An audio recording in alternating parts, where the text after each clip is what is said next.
Thanks so much. Should we get started? Yes. Okay. Again, like Lisa said, thank you, Lisa. I love Unsung Heroes, an amazing project. For those of you who aren't familiar with it, Google it. It's just really an incredible thing that Lisa does. And thanks to Barbara for having us here. I am thrilled to be here. You are such an inspiration, Betty. So I'm excited to chat with you. Don't be too. All right, so let's just talk about your book, Sign My Name to Freedom. Yeah. What kind of got you writing this book, and what's the story behind the title? The book grew out of the fact that I was living in Walnut Creek in the suburbs. And one of our church members of the Unitarian Church there was taking off. It was 1964. Mm-hmm. She was taking off to join a team of young people who were leaving Cal. She was entering as a freshman to teach in a freedom school in Canton, Mississippi, as a member of SNCC. The night before Susan was to leave, her family had me in to a little farewell dinner, at which time I impulsively gave Susan the string of pearls that I had around my neck, which had been given to me on my wedding day. I asked her to wear those pearls underneath her T-shirts so I could have a presence in Mississippi as she was doing her work. And she did. We connected at that point. I guess I taught Susan in Sunday school, but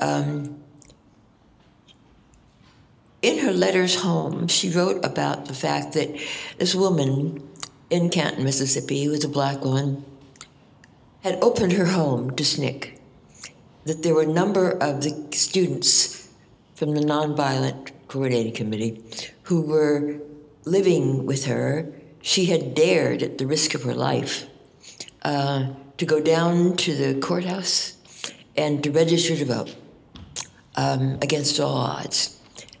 I knew that from letters home because Susan held her in such high esteem. She realized what that woman was risking. I wrote Sign My Name to Freedom in celebration of this woman that not only lived in my imagination, but it came at a time when I was unwittingly recording, documenting the Civil Rights Revolution without knowing that's what I was doing. And Sign My Name came out of that. And when the book was published, it was one of the names that was submitted to the publisher that was accepted. Are you happy that that was the one that was accepted? Actually, I was disappointed, but I've since learned to accept it. What was the one you wanted? There's a great story about my great-grandmother, that my grandfather, with whom I spent most time, he was my best friend from the time I was about 6 years old until I was 13. He used to tell me about my great-grandmother, Leontine Bro Allen, who was born into slavery, 1846, in St. James Parish, Louisiana. She was enslaved until she was 19 and freed by the Emancipation Proclamation. She became, for her village, the village midwife. She delivered all of the babies as an adult. She also was the person in that community in St. James Parish who met with Dr. Heidel, who was a circuit riding doctor who came through about every 3 months on horseback. And her job, before he came through, was to go out and hang a white towel on the gatepost of every place where he was to visit. That image had always stayed with me. And I knew her because I was 27 years old when my slave ancestor died. I was married and a mother, so I knew her. That image of her draping white towels on fence posts had stayed with me my whole life. And it is, as Stephen Sondheim says, children will listen, because I realized that I had spent my whole life hanging imaginary white towels on gateposts, that I had been offered jobs of leadership. Mm-hmm. I had always chosen to be the second in command, that I was already doing that when I was working for Dion Arner as a field representative in the state of California. And I'm also doing it now as a park ranger for the National Park Service, that I had always turned down that leadership role in favor of hanging imaginary white towels on gateposts. And that's what I wanted the book to be read. I wanted it to be white towels on gateposts. But you would have had to read so far into the book to even know what that meant. That the publishers were right when they decided that this was not appropriate. It's a great story, though, and I was, of course, going to ask you about your great-grandmother. Mm-hmm. I guess on top of that, is there any piece of advice that she gave you that's just resonated with you and stuck with you? No, because she only spoke patois French, which was a language that was lost to my family during my childhood, which is pretty much the way it is with second-generation people who are bilingual. Mm-hmm. My parents still talked Creole, but I didn't. Mm-hmm. I learned about her through my mother's younger sister and my grandfather. I don't remember having conversations with her ever because she never came to California. She remained in St. James, Parish, Louisiana, and I came here as a 6-year-old. So my connection with her came through visits. Because our families were mostly, the men were mostly Pullman porters, so we had family passes to visit New Orleans. I would go home as a family designate several times during my childhood, my teenage, because she became the magnet on her birthday every year, and people would gather from all around the country to join her, to celebrate these birthdays, especially in her later life. So I was able to do that. She lived to be, what, 100? 102. Yeah, she died in 1948. Wow. Yeah. Do you say it's genetics, or what do you attribute it to? I can't believe that it's not just simply genetics, because my grandmother lived to be 102, going from 1846 to 1948. My mother was born, who was raised by my great-grandmother, because her own mother died. Mother was 7 months old. But my mother was born 1894 and lived to be 101, dying in 1995. And I was born in 1921 and celebrated my 97th birthday back in September. So that means that the three of us, that those three lives, bridge everything in the American narrative from the Dred Scott decision to Black Lives Matter. Wow. Yeah. Yeah. Gives you chills. It's amazing, the amount of history that your family has experienced. Let's just go back to your childhood. You were born in 1921. Mm-hmm. What was life like for you as a child and as a teenager? Well, I came to California as a 6-year-old, mm-hmm. but I had been born in Detroit, Michigan. And that was, if anyone has read that incredible book by Isabel Wilkerson, The Warmth of Other Suns. If you've read that, you know that there was this exodus of people throughout the country. We were refugees in our own country, and my family was no exception to that. My grandfather was a builder in New Orleans, responsible for many important edifices. He was well known, was a contractor, an engineer, and a millwright. Long before you could get patents if you were a person of color, so that his inventions could not be applied. He'd have to go through a white person to do them. any of the buildings that he built had to be done under the permits and the licenses of a white contractor, so that nothing that he had built had his name on it. So that at the time before I was born, my father and my grandfather were in his home office when a white man walked in off the street. He came up to them, and my father, of course, was apprenticed to his father, and said something to my grandfather, addressing him as Louis, which is, of course, the French pronunciation of Louis.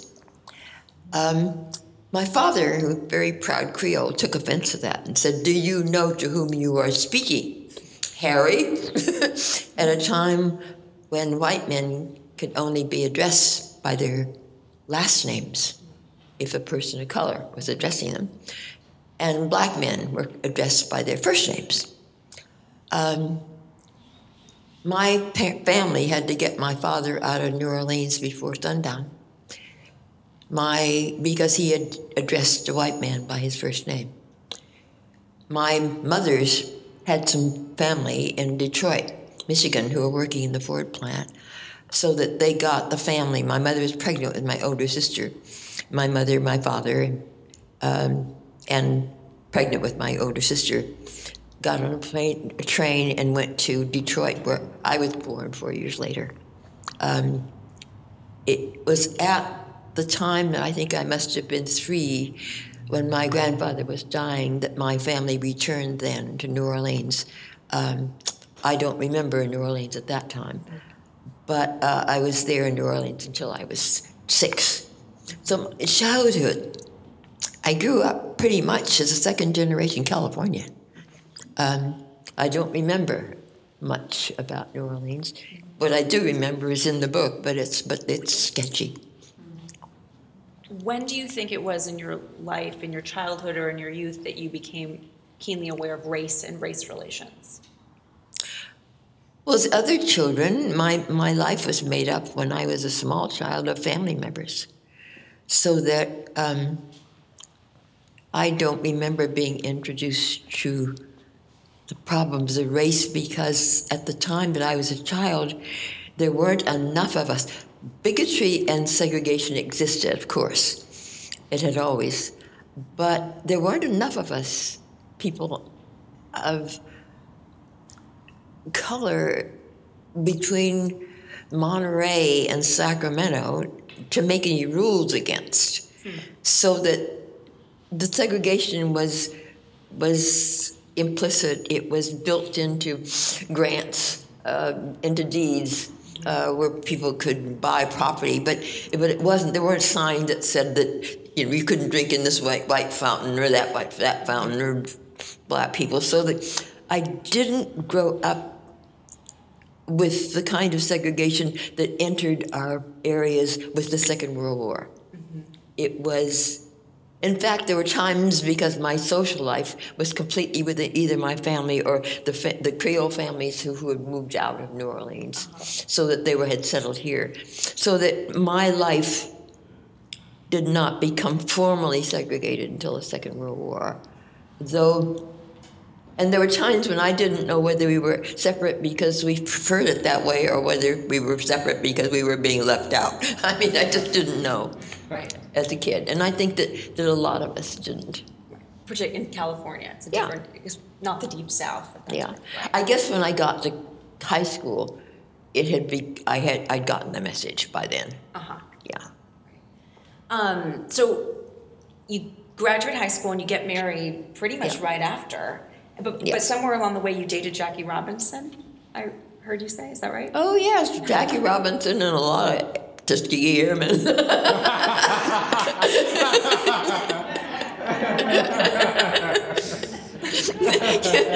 As an aside, it was fascinating. It was Women's History Month when I was invited to go down to Moton Field to do a presentation at the Tuskegee Institute. And when I walked into that hangar, that's now a museum. Here was one of my dates on the wall, blown up. Bit of a heartbreaker in high school? No one, huh? I said, were you a bit of a heartbreaker in high school?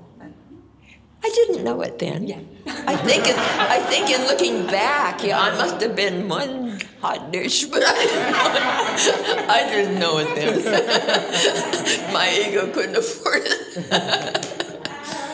I love it. Okay, so you get married at 19, and at that point, it was the start of the war, right? About the start of the war?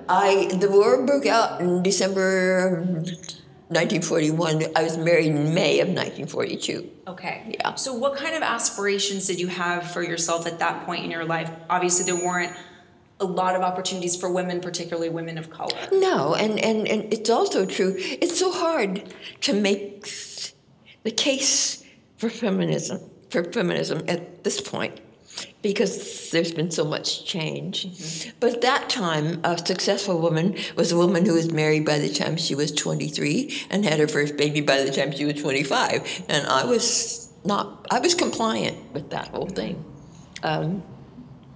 So I don't remember having, it's also true that I remember a conversation my mother and my aunt were having that I should have known was significant then, but I didn't. I only know it in retrospect. But my mother was talking about a young daughter of their friends and saying they should certainly better educate that girl because she's never going to get a husband. Which shows you that my parents didn't even aspire to having me be educated at all. Right. And as you know, and according to the recipe, I was married by the time I was 20. Right. Yeah. And then not long after that, you started working at the Boilers Maker Union, and what kind of work were you doing there? I started to work for the Boilermakers at a time when I was working actually at the FBI headquarters in the basement of the federal building in San Francisco. And it meant that I was commuting across the bay. And at that time, this would have been when our main transportation was ferries. Mm-hmm. The risk that I would be caught across the bay in a blackout became so strong with my parents that they insisted that I transfer to a job on this side of the bay, on the east side of the bay. And that was, of course, just before I was married. And I did that, but because I was a transfer, I didn't have to make out any federal papers. And somehow my race got lost in the transfer. And I got a job under the transfer working for the Air Force in the Leamington Hotel. They'd taken over the Leamington Hotel in downtown Oakland. But I didn't realize I had taken a job that I was not qualified for by my race. I was over there only, I think, just a few days when someone reported that I was not white. And there was a young woman whose desk abutted mine that we were both very new. We had become friends very quickly. And I saw the lieutenant in our section motion her to come up to his place. And she did. And their faces were red and they were talking. And when she came back to her desk, I asked what that had been, because obviously they were looking at me while they were talking. Mm-hmm. And very red-faced, she said, he was telling me that you're colored. I jumped up and went to the front to the desk and said, you know, why, what difference does that make? Well, who told you that I wasn't colored, you know? Well, as it was, it turned out, he said, no, don't worry, Betty. I mean, we really, you know, I've talked with all of your workers and your supervisors, and everyone is willing to work with you. Mm-hmm. And I thought, work with me? Are they going to work under me if I get my transfers, my upgrades. And he said, we'll see that you get your pay. And I went back to my desk and picked up my purse and walked down on the Air Force. While my husband, who was young, had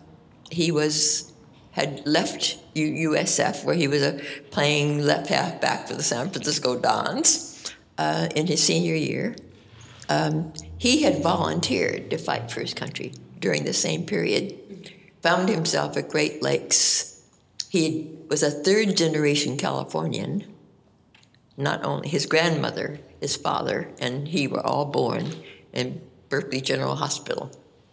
And he had never had any experience with the system of segregation because he'd never been in the South. He got before a board of examiners because he refused at a time when that just wasn't heard of. But he said, I offered to fight for my country, not to cook. They held him for 3 days, finally accepted the fact that he was sincere, that there wasn't any way that they were going to be able to make a sailor out of him. So they decided that they were going to give him an honorable discharge, mustering out pay, put him on a bus for home. And not before telling him that he obviously was a natural leader of men, but that they couldn't put a man like that aboard a ship because it might spell mutiny at sea. He came home in disgrace and shame and went to his grave with that story, never even telling his kids, because he felt that he had failed his country. Now, while he was gone, that had happened to me with the Air Force. He came back. We never told anyone about this because his friends were all going off and flying with the Air Force with Tuskegee. He came back, began to work as a playground director at San Pablo Park in Berkeley as an assistant coach in the daytime and at the shipyards at night. I got a job with the union, which was the segregated union, because the labor movement would not be racially integrated for another decade. But that was our experience with the Second World War.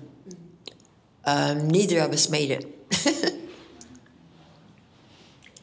And in that vein, can you talk about why you say you never identified with the Rosie the Riveter campaign? No, because that was a white woman's story.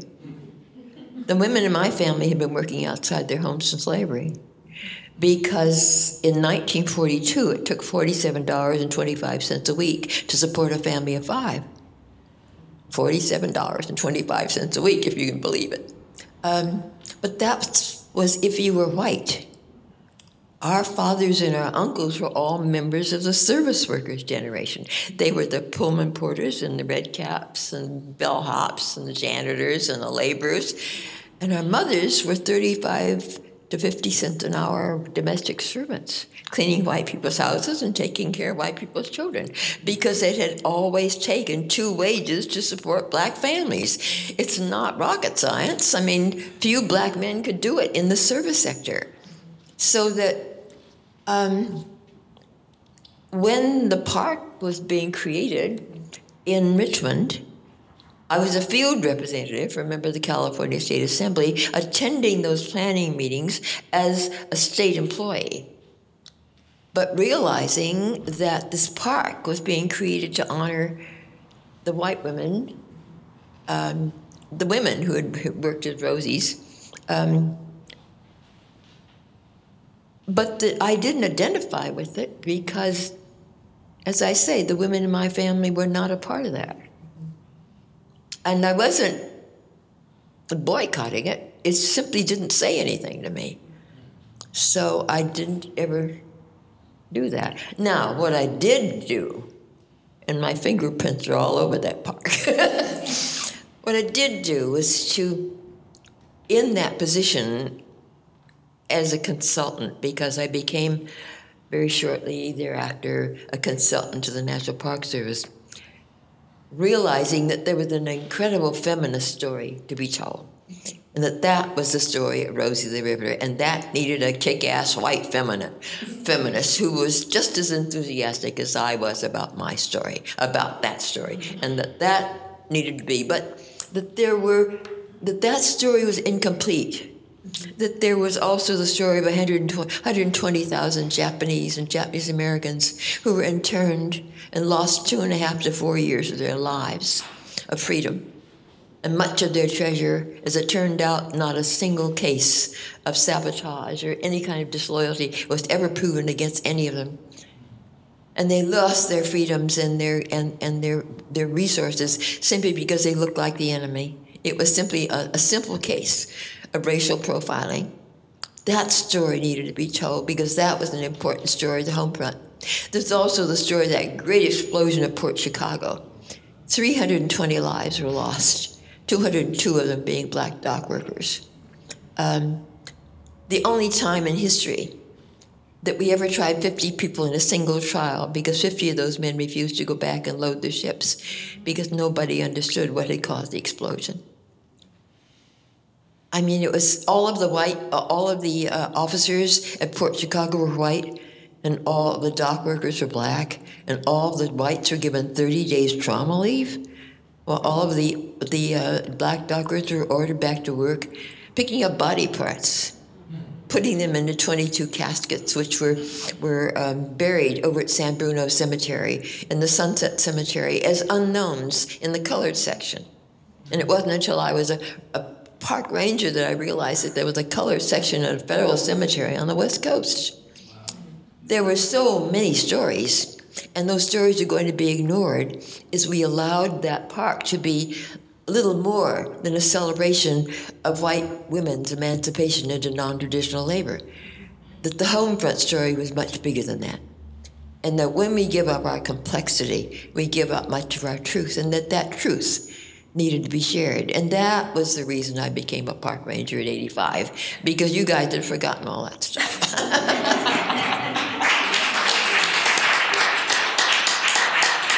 Thank you. How often, I know you speak at the park a few times a week, how often have you had people come to your presentations and say, my grandmother, my great-grandmother? Absolutely. I think 3/4 of the people who walk in there want to talk about their story. They don't want to talk about ours. My great-grandmother was, worked at the shipyard. And that is fine. I think that really is a great, well, the thing I learned from being a park ranger, by dealing with the public in that way, is that there are many truths, and that some of those truths are in conflict. There's a place on the film that we show, it's an orientation film, where Agnes Moore, a still living white Rosie, says it was the greatest coming together of the American people that I have ever lived through. And when that film was first released to us, and I'd stand against the wall and I'd watch the people's faces in the half light, and I'd think, how can Agnes say that? She knows that isn't true, and I'm going to talk to that woman. And one day after my 90th birthday, I began to hear that as Agnes's truth, when I realized that probably was the greatest truth that Agnes had ever lived through. The greatest coming together of the American people that she'd ever lived through, but that my truth was equally true and needed to be told. And as long as there's a place on the planet where those truths can coexist, that was going to be enough for me. And it's true that is what happens at that park. Those truths coexist because they are equally true. Yeah. Thank you. I feel like that's a message that the country could use right now, that there's, but, and I know you sell out, right? We get it mixed up with fake news. Right. That's not what I'm talking about. Facts. Right. Okay. And I know you sell out oftentimes if we wanted to go see you at the shipyard, right? Your presentations sell out, your speeches. We are now booked through May. Yeah. But you see, the secret is that we have a theater that only holds 48 people, so I sell out like like Hamilton. I know, actually, one of your quotes that you often say in this sort of conversation reminds me of Hamilton. What gets remembered is a function of who is in the room doing the remembering. Absolutely. Absolutely.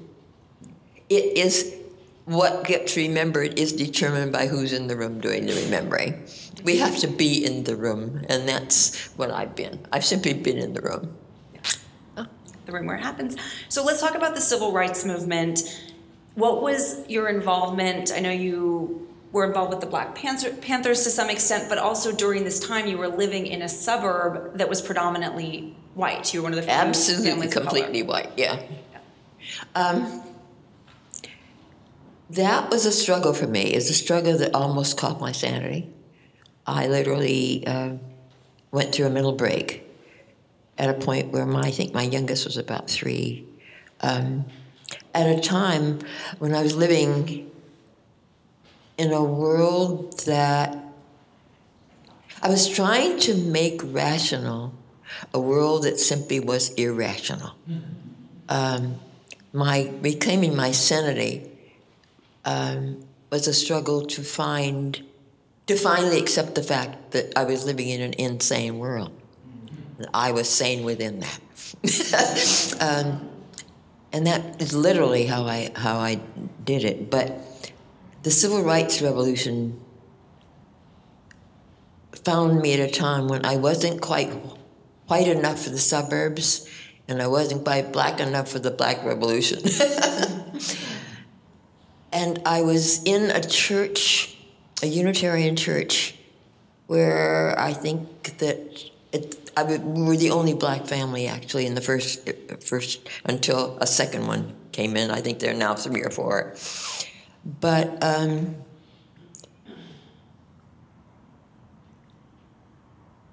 I was almost schizophrenic because I was on a national black committee of the Black Caucus of the Unitarian Church, funded by a completely white church, who was contributing to the Black Revolution through me. I was living in the suburbs, going into Berkeley to march with the Panthers on the Alameda County Courthouse. I was participating in fundraisers I was a bag lady for the Panthers, delivering money that I was raising in the suburbs to Kathleen Cleaver and in San Francisco. It was a period where it was hard to hold on to sanity because very little was rational in my life then. I almost didn't. I finally worked through that, and interestingly enough, I worked through it through music, through creating music. I taught myself to play guitar. I found a way to travel distances deep inside myself because there was no way to escape the fact that my youngest child was born with brain damage at birth, was going to need care for all of her life. I had to find ways to travel while she hung on to my skirt. And I went inside to where my 6-year-old, to whom everything was possible, lived.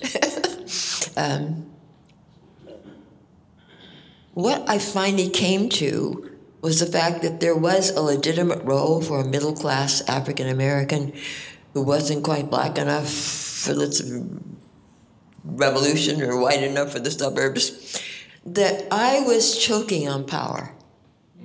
I could have parked my car on the City Hall lawn because the mayor was a member of my church and a dear friend. The leaders in that community, the liberal communities, were people that I interacted with constantly. But those were the people who held the power that the urban folks were fighting and dying for. and that no one was going to grant power to a man with a brick in his hand standing on the corner in Oakland, but that I was choking on it, and that my role as a middle-class, empowered person was to be a conduit for that power and to accept it and to deliver it to where it belonged. And that was the role that I chose. And that's the role that saved me. Because I learned to do that. I learned to be an interpreter for two sides of my life. And that was the only way I could retain my sanity. At that point, did you see yourself as an activist? No. I was doing what I needed to do to survive. I wasn't defining myself. I only know, in looking back, that those are the words that describe what I was then, but I didn't know. No. I've heard you say that you feel essentially like currently you are living in the future that you were fighting for in the 60s. I have lived long enough to have lived into the future that, along with millions of others, I helped to create in the 60s. And I've lived into that future. I think that that's amazing. Yeah. On the other hand, we are creating the future that my grandchildren will live in right now. Right now. Do you, living in this future now, do you think that we're farther along than you thought we'd be? Not as far along? Have we gone back? No, but my definitions have been changing as I've aged. Mm-hmm. When I was a child, I believed that I guess all through high school, that democracy was promised to me, that it was an entitlement that came with my birth. Mm-hmm. And I was offended and enraged, along with everyone else during the 60s, because those promises were unkept, and after all, they're mine, until I reached an age, maybe began in my 60s or 70s, where I began to understand that democracy is simply an unfulfilled promise, but it was envisioned mm-hmm. by imperfect people. Yeah. That every generation has to recreate it. That it's no more than a promise. That it's, oh God, I'm still working that out.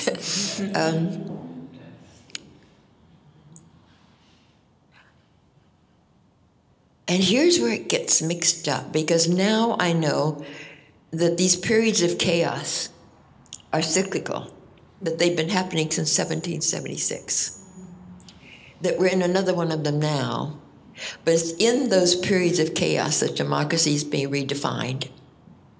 That's when we have access to the reset buttons. That's also when we make the giant leaps forward. That I'm not enslaved like my great-grandmother was. It's like we're on an upward spiral. We keep touching the same places at higher and higher levels. But that democracy has to be redefined. That it's never going to be fixed. That the magic words for me are forming that more perfect union. That's going to be the constant. We will always be forming that more perfect union. The assumption is that it's not perfect. And it wasn't until a few months ago, I gave a talk at SUNY Broome, one of the New York community colleges in upstate New York. And when I walked into that room, it was filled with teachers and faculty, very diverse, but you could cut the despair with a knife. It was so strong. SUNY apparently is in Trump country. I knew when I walked in the room, because I'm very intuitive, that despair was there. And I was fighting against it the whole time I was talking. But when I walked away, at the end, the hugs were really warm. I could tell that something had happened. And it wasn't until I was on the plane ride home that I realized something had happened, but it was inside me, that I had been disappointed as a kid in the unfulfilled promises. But I suddenly realized that I had been transformed, either at some point along the way. That there was no office of fulfillment. There was no secretary of fulfillment. That each of us becomes a fulfiller at some point. That we have to fulfill those promises. And that's what had happened in that room with those kids. That I had realized that like my womanness, I had to declare my independence as a woman, and that didn't happen until the men in my life died. And it had always been there. I could have declared my independence all my life, but I'd never seen that as a possibility until the men were removed from my life. And then I had to be Betty. I was no longer Betty Charbonnet or Betty Soskin or Betty Reid. I was Betty, and I didn't know who in the hell that was. But it was also true as a fulfiller, that I had somehow transformed into a fulfiller. But I hadn't known when that was, and that had always been there. And that being a victim is simply incompatible with being a fulfiller. As long as I saw myself as a victim, I was not going to be a fulfiller. But that I had become that, and that somehow that had come full center in that classroom at SUNY Broome. And I came back, and that didn't come until my, 90s? Mid-90s? That I am still evolving. I am still becoming. That's an amazing thing. I'm speaking. I've been speaking for Nike, for Salesforce, for Google, for Facebook, I'm sitting in rooms where everyone is under 30, and all those things that my generation is still striving for are taken for granted by a generation that has already seen the changes I'm still looking forward to. I've become the subject of a virtual reality.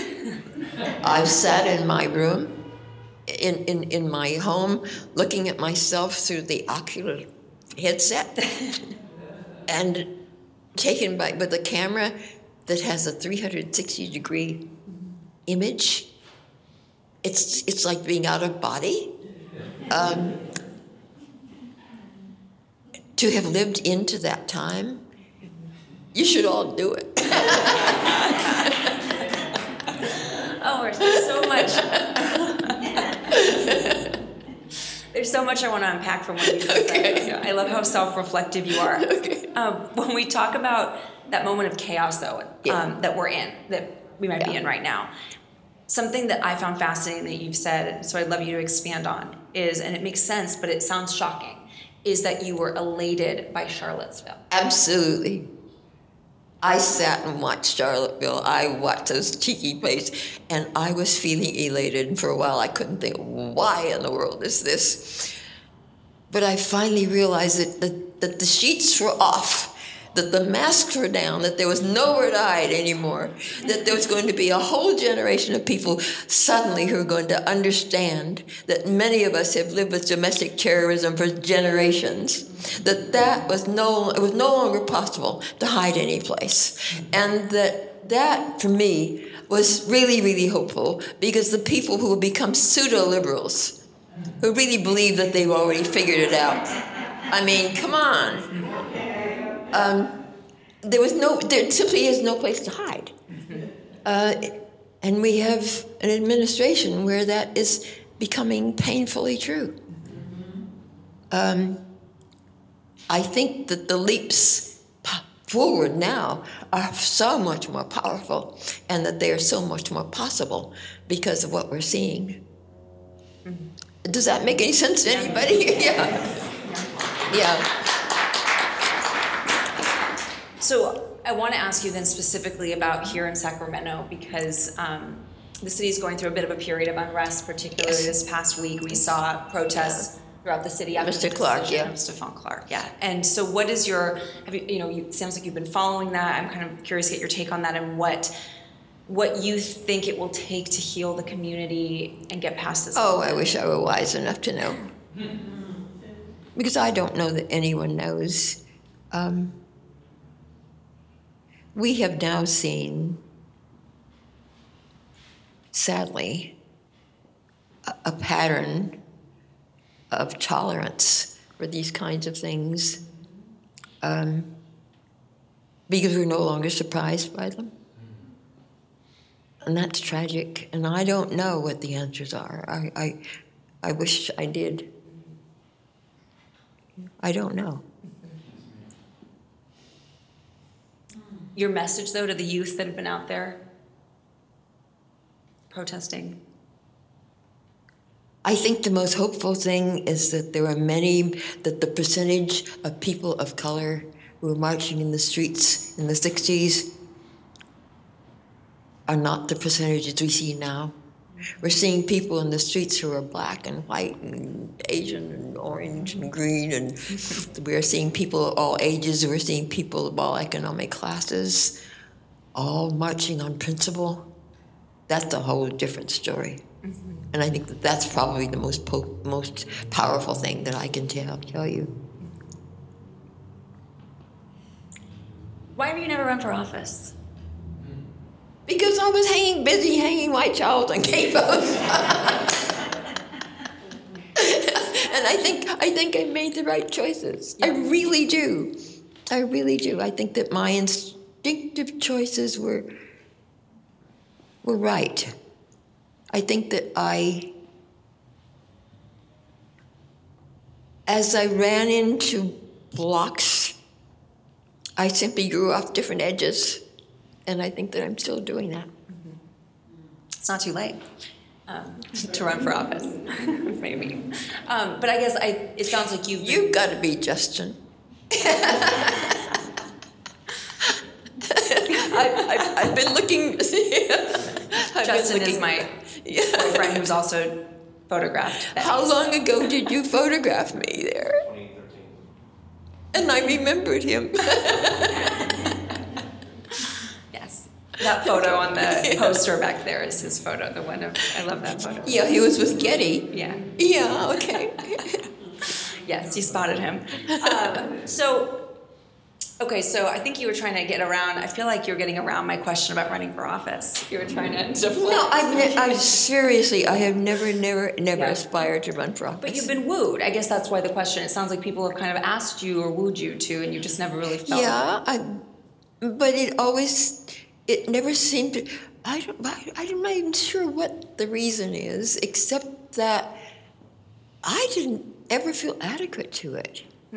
It's like I never went to college. I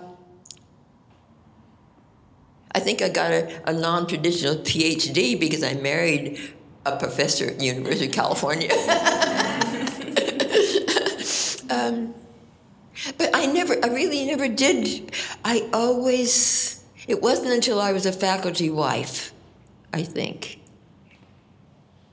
that I began to get a strong sense of my place in the world intellectually, because I realized that my husband, who was an eminent psychologist, research psychologist, knew everything there was to know about this much of the world. He didn't know at a very high level. And that I did know at a very low level.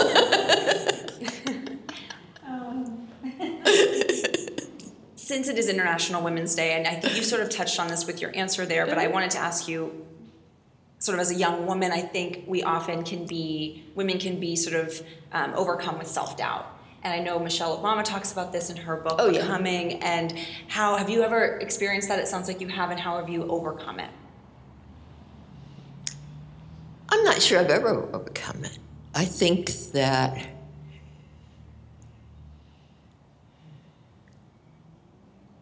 I remember when I married Bill that I kind of overcompensated.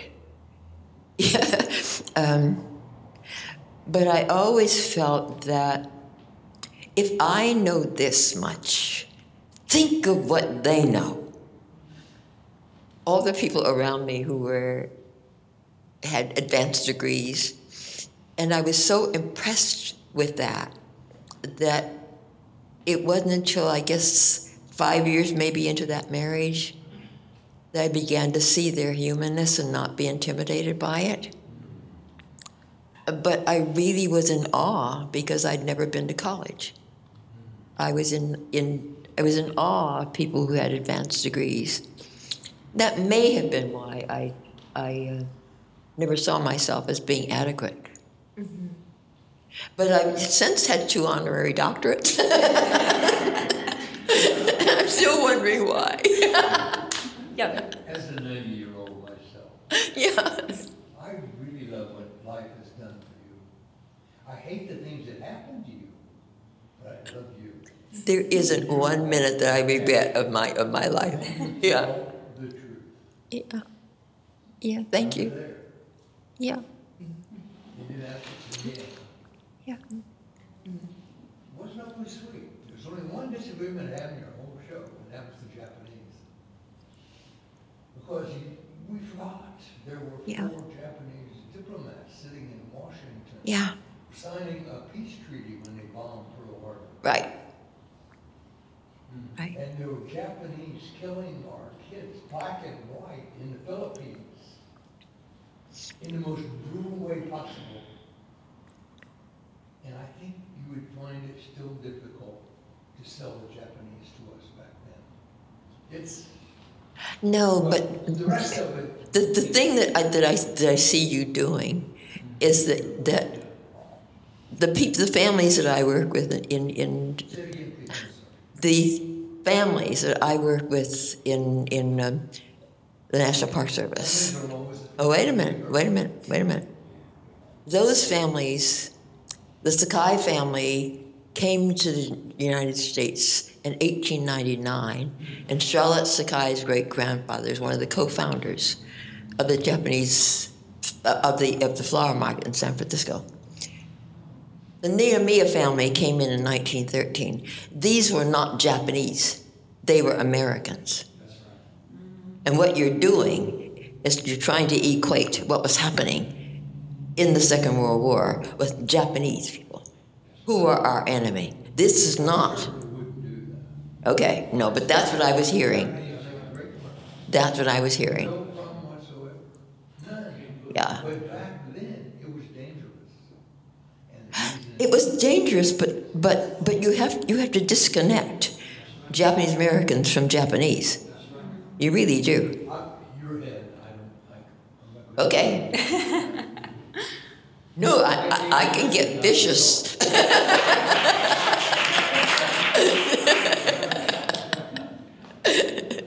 Do you see yourself as an icon? No. No, but it was really, really great to get to be named by Glamour magazine as a Women of the Year. I love that photo of you.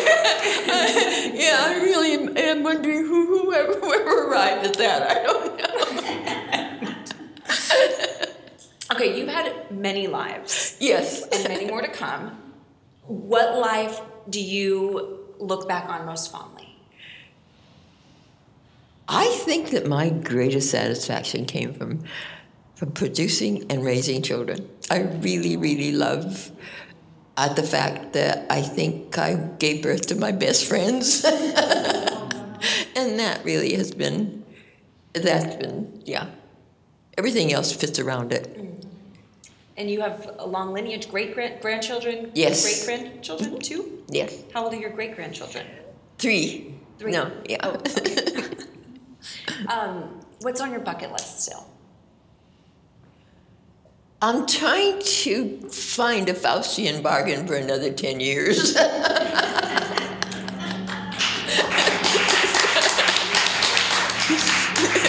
Because I'm going to go kicking and screaming. But like, you know, I know some like flying, jumping on a plane, like anything extreme on a bucket list? No, my life has provided so much that I cannot imagine. I can't imagine wanting anything more. If I died tomorrow, I am way, way overdrawn at the life bank. So RBG, we always look at her as just another female icon who has her intense workout she does every day. Do you have anything that you do daily to keep active? The only exercise I get is jumping in and out of cars.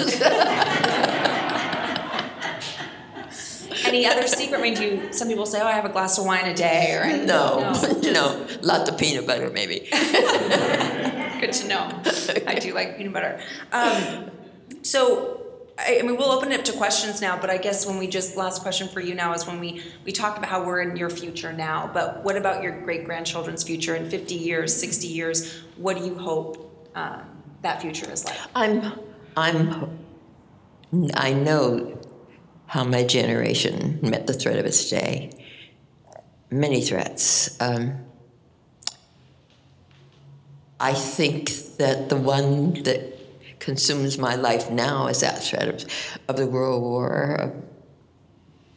But the fact that we've been engaged in wars ever since that time. I would wish world peace for my children. I don't know how we're going to deal with rising sea levels and global warming and climate change, but I do believe that the answers are already with us, that they're going to emerge from a generation to come. I have great faith in the fact that that's going to happen. I don't know what the world's going to be like for my kids. I come from a time where the rate of change has been accelerated to such an extent that my grandfather could tell my father what the world was going to be like when he grew up and preparing for it, and it would be that way. And my father could maybe tell me, and maybe get there. I don't know what the rate of change now. Generations are measured in 3-year cycles. I mean, I don't know what the world is going to be like, so I wouldn't guess. I wouldn't attempt to guess how my kids or my grandkids what they're going to do. But I know, I am absolutely convinced that the answers that we so sorely need are already upon us, that they've been born, that someone said that the person who's going to live to be 150 has already been born. And someone else said, I hope it's Ruth Bader Ginsburg.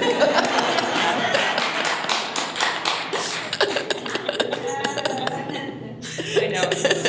Every time she goes in the hospital. Should we open it up to a few questions? Do we have time for a few questions? Lisa? Cool. Okay, anyone have anything they want to ask? Maybe not? Yeah. Tell us about your singing and the song. Did you write your own songs, and when did you start? Yes, my songs.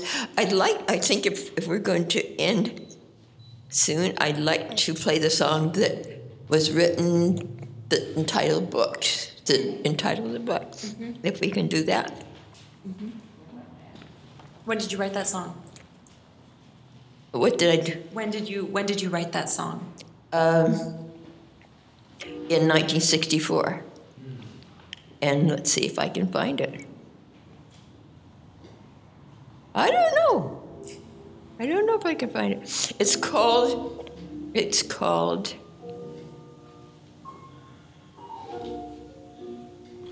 The This is the first song I wrote. Turns cold out and leaves me wondering if all Who's on the piano? I'm to be has now been,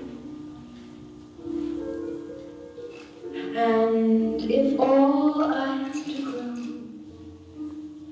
to sense, to hear, to see, to know,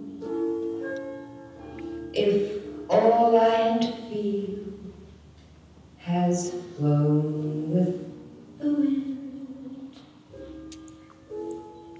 then I leave my lonely world and climb a hill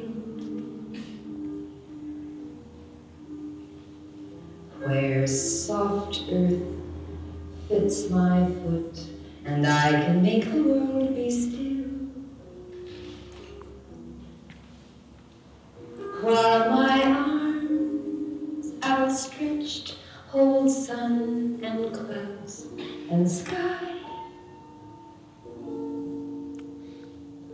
and the wind folds me in love, and I'm all I.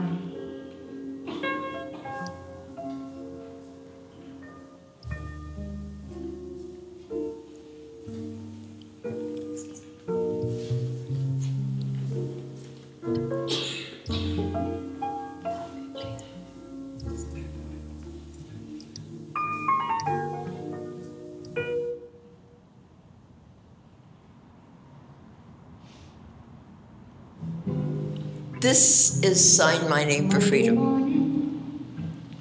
Streets of Bay seems as how they don't want me nowhere since I went to the courthouse and signed my name to freedom. Daughters say mustn't run. Sound of trumpets, the kingdom's come. Mama, go to the courthouse. Got to sign your name to freedom.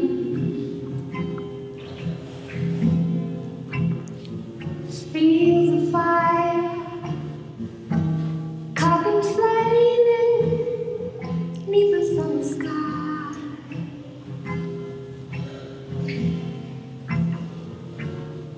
Shrouds of white, no name naming.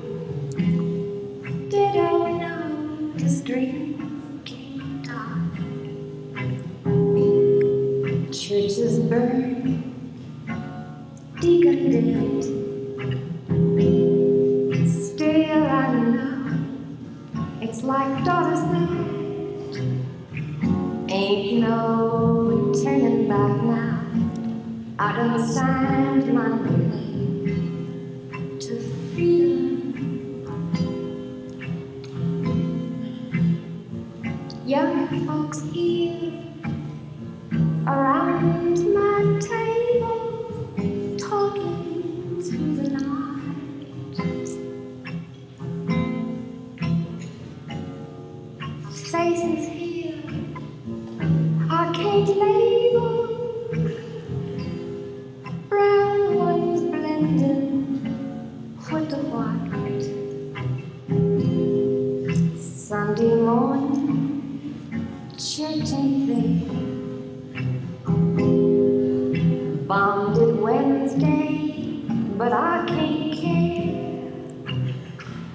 God was down at the courthouse. Day I signed my name to freedom. My Lord was down at the courthouse. Day I signed my name.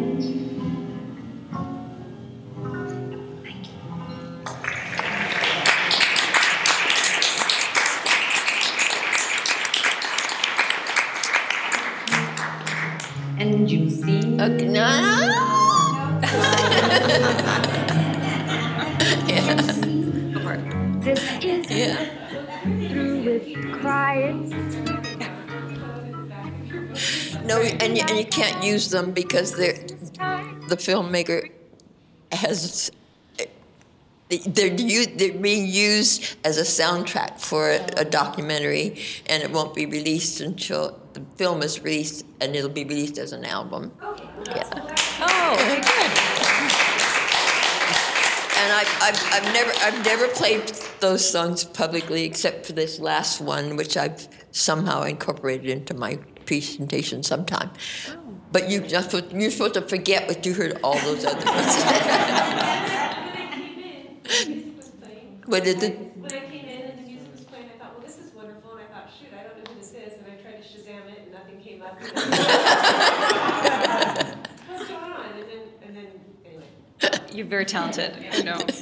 So when is that documentary coming out? There's one coming out in about a month, and that's 90. That's an hour long, and then there's a 90-minute doc coming out at the end of the year. It's Where? in production. Okay, and what platform? Where could we watch them? I have no idea. I am Is one PBS? You said or no? PBS. Yeah. PBS. Okay. Okay. Well, we look forward to that. Yeah. Does anyone else have any other questions? Yeah. Just about your singing, where did you record your music at that time? I didn't ever record. Oh, okay. These tapes were on reel to reel. I used them sometimes when I was singing at either church or a school, and it was a secret life. I wasn't really sharing any of this publicly, and I was doing most in the suburbs.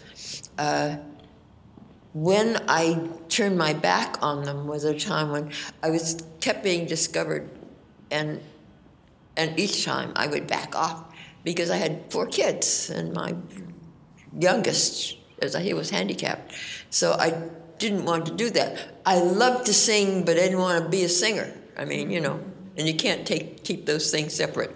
I learned, but I went back at one point for 2 weeks, having been discovered by Henry Hampton, who was the producer of Eyes on the Prize. Remember that? He brought me back to Connecticut to work with a musical director for 2 weeks, from preliminary to going in to audition for Max Gordon at the Village Vanguard. And 18 hours before that audition, I got on a plane, came home. And I shut the door on that, Betty, and simply didn't take it out. Now, the hardware for playing those tapes disappeared long ago. I donated them somehow to Goodwill or something. But that box of tapes, there are about 30 of them, had been moving with me. Every time I moved from place to place, I kept hauling them around, but I hadn't heard them for 50 years until the filmmaker, at some point it came up in the story, and I played a little, on my 90th birthday, I had a Road Not Taken concert, and I had 7 songs put on a CD and gave them to my friends as friends who didn't know that I sang or that I was a writer. I gave them as a party favor, and so I brought one of them out and played it for the filmmaker, who went, and we went in. He took the reels, had them all digitized, and I heard them for the first time about 2 years ago, and now they're becoming the soundtrack for the film. Yeah. Who played the piano on them? Who was doing the instrumental? They're mostly me on guitar, and then there is one tape that was done at Sacramento State, actually with Rick Maston. He was a poet from Big Sur. And I guess Earlish Jedlicka, who was the folk singer. We did a concert, and then there was physician from Kaiser who was also a jazz pianist, who lived in Orinda, and I used to go and jam with these people. And he played jazz piano, and there was a guitarist and a drummer, and I would sneak out at night and go jam with them. And so they have about 5 songs on a reel. So now I'm listening. I go around at the park, and I've got them on my cell phone. And sometimes before my programs, I go sit behind one of the exhibits and listen to myself 50 years ago. And as I say, I can't compete with that, Betty. So. Do you still sing though, currently, for fun? Do you still sing? No. Oh. We couldn't entice you now? No, when I moved back out of the suburbs into the city, I came into the world of the university. I married a professor at the university. And that, Betty, didn't come with me. And so I moved into a world where no one knew that person. And it was easy just to forget that. Until my 90th birthday. Yeah. Mother, did you not perform in Oakland with the symphony not too long ago? Oh yes, I keep forgetting that. So you do. I had the opportunity back in December to sing with the Oakland Symphony.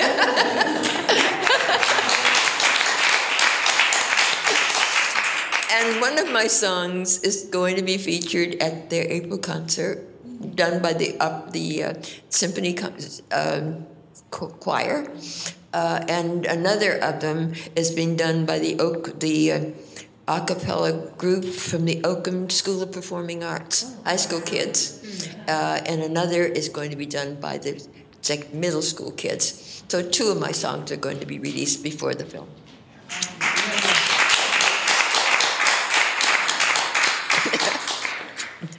My daughter, Daria.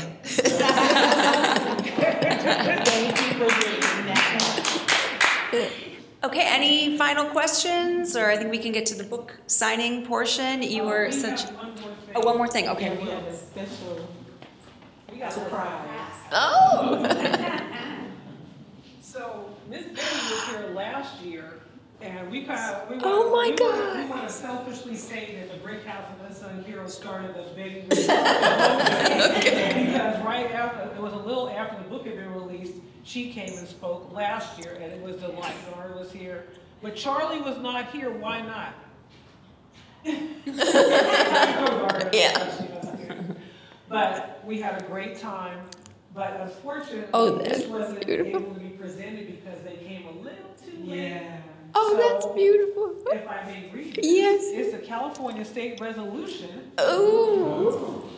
by the Honorable Richard Pan, 6th Senatorial District, relative to commending Betty Reid Soskin. Whereas a remarkable witness and an outspoken chronicler of the civil rights movement in California, who at the age of 96 also distinguishes herself as America's oldest ranger with the National Park Service, Betty Reid Soskin will make a much anticipated appearance during the Sacramento book signing event on March 25th, 2018, in celebration of her recently published memoir, Sign My Name to Freedom, at which it is appropriate to recognize her with special honors and commendations her life of purpose as a singular historian, a contributor to societal change, and a very long-standing public servant. Where I'll skip down to whereas from the content of a blog she started for the benefit of her children and grandchildren in 2003, and now has thousands of followers, and interviews she gave for Bancroft Library's Regional Oral History Program. Betty wrote Sign My Name for Freedom, published in February 2018, an indomitable effort born out of conviction, struggle, and love for which she is deserving of both admiration and praise. Now, therefore, be it. So be it resolved by Senator Richard Pan that he applauds Betty Reid Soskin for having written her indelible memoir, Sign My Name to Freedom, commends her for her exemplary record of personal, professional, and civic achievements, and extends best wishes for the success of her future worthy endeavors. Members, resolution number 247, dated this 25th day of March 2018, Honorable Richard Pan, 6th Senatorial District. Oh, thank you. Yes. Oh, Yeah, that's so beautiful. It came after we left. Oh, that's so beautiful. So we love Oh, you. thank you so much. Thank you so much for honoring us and, Oh, and that is being lovely. here in Sacramento with us. We Oh, love you. that's lovely. Thank you. Give it up for Miss Betty Reed Soskin. Oh, that's so lovely. Thank you so much. So- Thank you. Thank you very much for coming. We got pictures now. You guys are just looking amazing work. oh, We that's love you. gorgeous.